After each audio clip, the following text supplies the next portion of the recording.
All right, free radicals of all shapes, sizes, colors, denominations, orientations, educations, and party affiliations. As I continue to add to this list of things, needlessly so. The intro was already tedious as it was. My name is Dave, and this is The Radical Independent.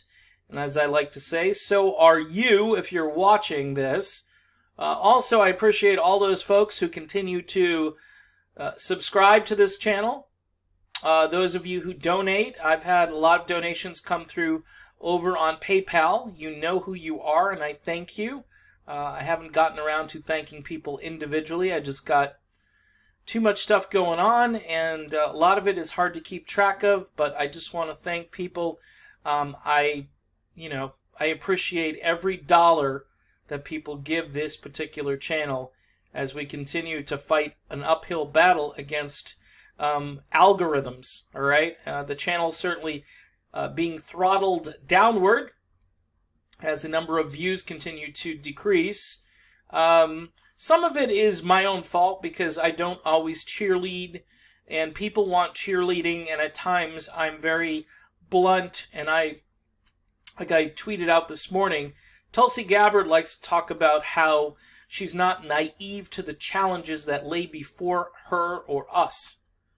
And I wish some of Tulsi's supporters would get on board with that philosophy rather than blindly or glibly just saying, oh, well, we just have to get her. More people need to hear about Tulsi.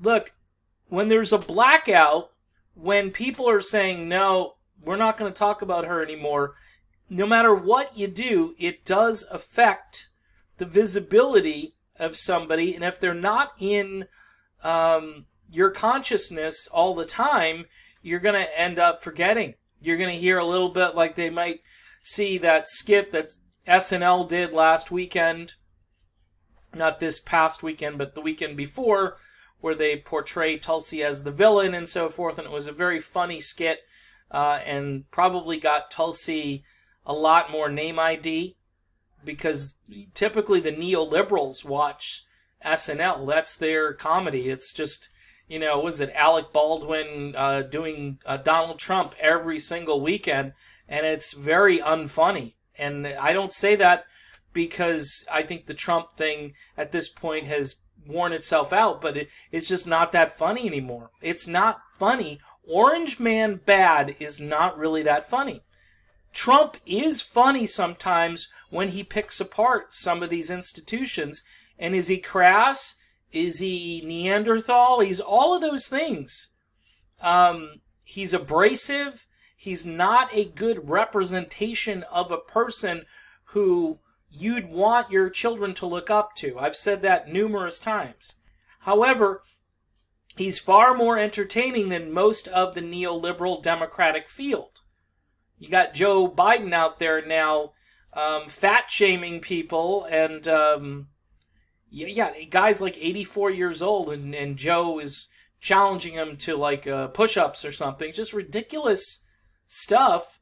And see, the media is relishing this matchup between a guy whose faculties are beginning to wane and Donald Trump, who's going to nickname this guy into oblivion. All right? So anyway, that's my intro, which doesn't really relate to what I'm going to talk about, but I wanted to focus on this article and then talk about why I think Tulsi Gabbard is a libertarian. All right, and I've brought this up now a couple of times, and I'm going to just come out and say it this time. So Tulsi Gabbard commemorates John Lennon on the anniversary of the Beatles star's assassination. And it is kind of it's almost 40 years, 39 years ago. That was just a crazy day to just think that John Lennon had been killed. And you're thinking, no way. They're going to bring him back to life, and it just didn't happen.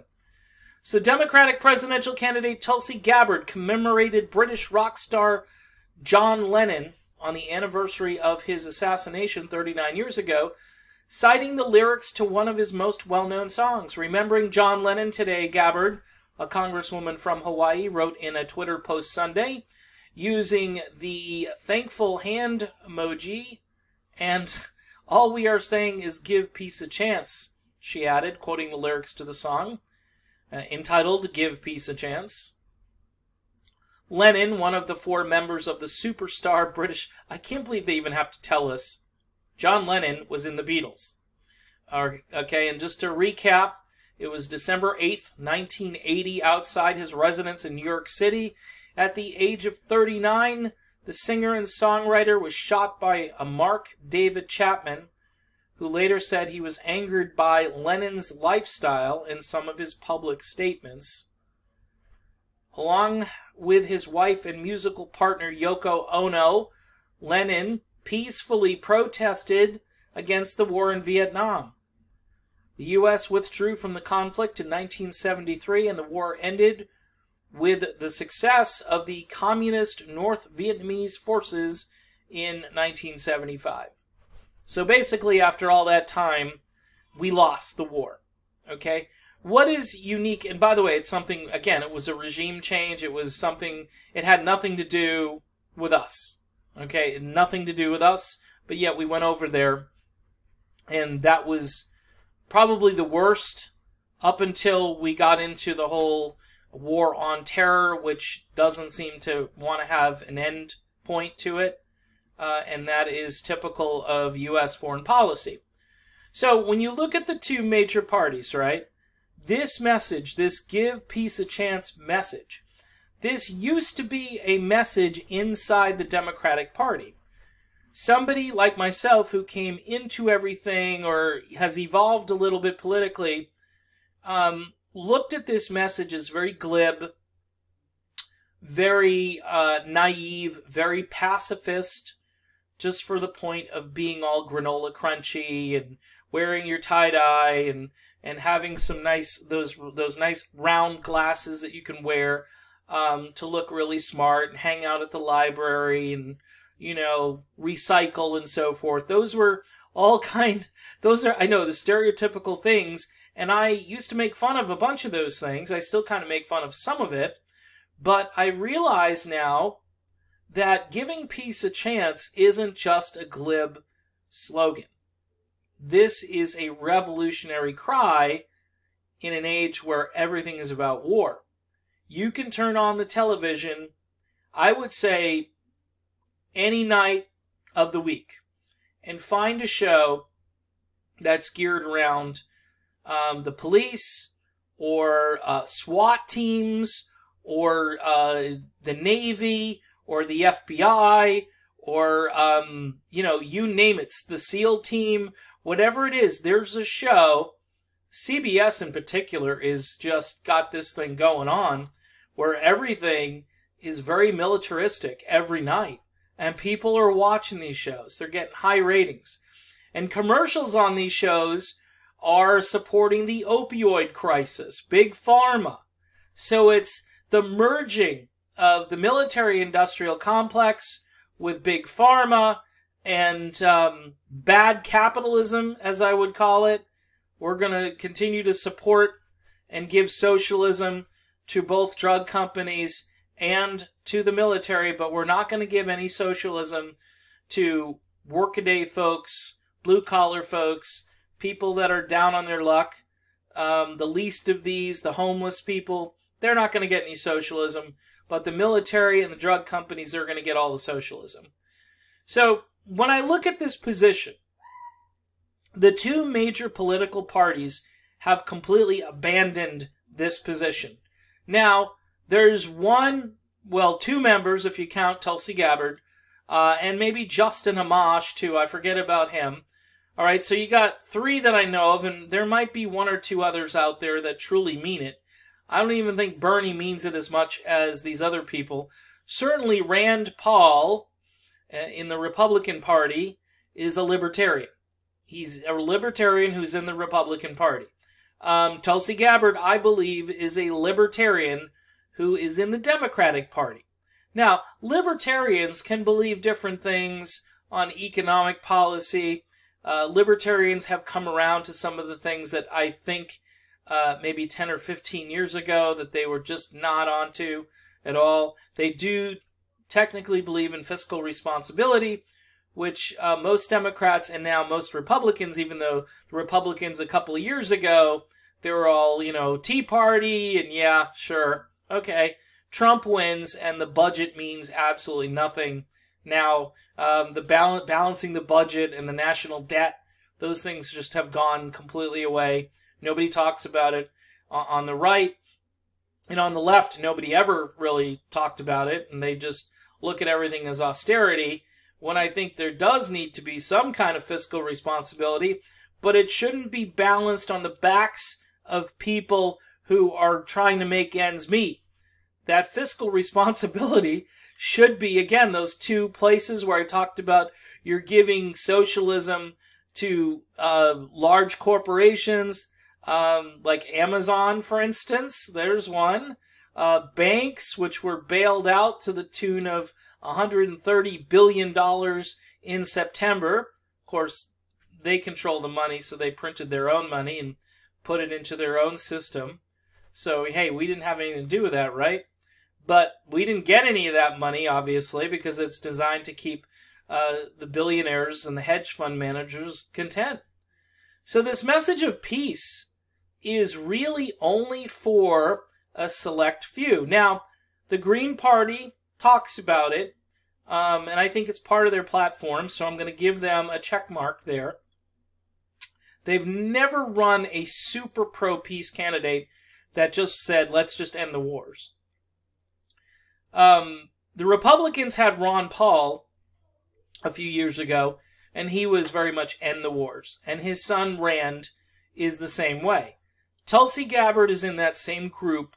She doesn't share some of the economic principles, but if you sat down with Tulsi and talked it out about fiscal responsibility and reining in things like government waste, I'm sure she would agree, but she'd also probably say something like, like I just said, hey, but you can't be balancing the budget on the backs of people who are struggling. We've got a whole bunch of people who we could start with first before we get down to the people who are just trying to keep their head above water. So this is my analysis. It's not anything brilliant, but I believe as this primary goes on and we see the inherent difficulty in this system that the DNC has created, Tulsi Gabbard and her party don't align. And her party doesn't want her. Okay? And they've expressed it. That Politico article that came out a few weeks back right after the last debate, that was very illustrative because that was a warning shot saying, they're done with you. The establishment is all done. You're not going to get into the next debate. I don't know if she is or not. Maybe she will. They don't want her in that debate, though, I can tell you that. They don't want Andrew Yang either because he also could be a stealth libertarian. Okay, but I think Tulsi Gabbard would be better off in the Libertarian Party. And I would go over to... Now, Jesse Ventura says that libertarians don't believe in climate change, and that's why he's not a libertarian. He's a Green Party person. I know Tulsi is a strong advocate for trying to clean up the air, the water, and doing the Off Fossil Fuels Act, which I think is a universally accepted principle that in the near future we do need to move away from fossil fuels because, again, it's finite. It's a finite resource, number one. And number two, we can do better for the planet. We can clean it up. We can stop polluting the air. We can stop spewing so much carbon into the air. So those are things that, those are all common sense. And by the way, almost free market in their application, although you would need the government in there to do some pushing, to tell, hey, these are laws that you have to follow. And Tulsi actually wrote a bill, you know? As much as Bernie likes to say, I wrote the damn bill, Tulsi she's written a lot of damn bills, and a lot of her competitors in the primary don't have that credibility that Tulsi has. So, in any event, honoring John Lennon, talking about John Lennon is something that the Democratic Party used to feel so much more comfortable with But now you've only got the radical, the rebel, Tulsi Gabbard, who's out there talking about peace. And honestly, the party that talks about peace the most on the scene today, if you really look at their platform, is the Libertarian Party. In fact, their whole platform is designed around peaceful resistance and non-violence and so forth. That's what they're all about. Green Party to the same extent, but not in a way that's quite as visible. And I think the Libertarian Party is a real party. I think they've finished, again, and I'm not trying to dump on the Green Party, because I know someone's going to hit me with, hey, be nice to the Green Party. That's not what I'm trying to do here. I'm trying to say Tulsi Gabbard is a libertarian, and she'd be much more comfortable in the Libertarian Party.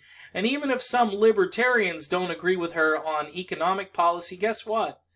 It's a much bigger tent, and she could be in a primary over there, and I think she'd get the nomination hands down, because she's just got the most momentum. She's created a following.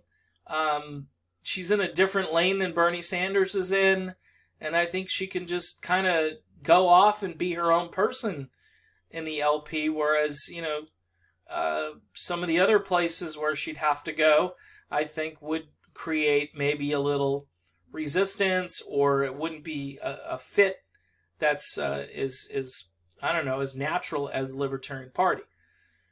So, what am I saying? Just to wrap this video up, I'm saying that I think if the Democrats successfully block her from getting even close to the nomination, depending on who it is, if it's Bernie, she might just go and endorse Bernie again. If Bernie gets shut out and Tulsi gets shut out of this, then if I were her, I would consider a third-party run, even though she said she's not going to. What probably will happen is the day after the election, between the neoliberal, whoever they choose, and Donald Trump, Tulsi Gabbard will probably leave the Democratic Party. And where she goes? Well, if she was, I think, smart and savvy, she could be the new leader of the Libertarian Party. That's just the way I see it. So, and I could be wrong, because this thing is very fluid. And actually, there are a lot of people that don't even care about the stuff I'm saying. They just are waiting for the coronation of a Joe Biden, or a Mayor Pete, or even, God forbid, Michael Bloomberg. They're waiting for that coronation so they can get on to that person against Trump, and then they're going to go around trying to convince the people who are for peace and real solutions on domestic issues. They're going to try to coerce and convince those people to go along with the same neoliberal that we get every single election cycle. I mean, you can go back through time. You can go back to, go back to Jimmy Carter, and you're going to find neoliberalism in there. And it's not a policy, folks. It's just going along with the military. It's going along with all the socialist programs that are designed for large institutions, when people like you and I are completely shut out of those things. And people are waking up to it. And guess what? The Libertarian Party, they're awake too. A lot of people in that party understand things like the surveillance state, the militarization of the police, the fact that police all over this country seem to be very trigger happy, and we need to find out why, and we need to prevent that stuff. But I can tell you what's helping those people become what they're like now. It's the entire culture, which has been just sensitized toward everything and anything military. Find a show tonight on CBS or NBC in prime time, or 10 to 11, whenever you're awake to watch television, and you're going to see something that's propaganda. It's soft propaganda for the military-industrial complex, and it's effective. It's very effective. So that's my video, and I'm sticking to it. My name is Dave. Don't forget to help me out on Patreon or PayPal. I will put my PayPal email address in the description of this video. I'm just looking for one-time donations over there. If you decide to sign up on Patreon, it's whatever you want to do per month over there. It's a reoccurring charge. That's helpful too, because again, I need to be able to rely on some source of income at the beginning of each month. And right now, you know, the holiday season, people are kind of focused on buying gifts, and I get that. But I plan on continuing this channel, whether Tulsi wins or not, and I'm going to need help. So there it is. That's it. Tulsi Gabbard, the Libertarian. She would be great in the Libertarian Party. All right, see you soon.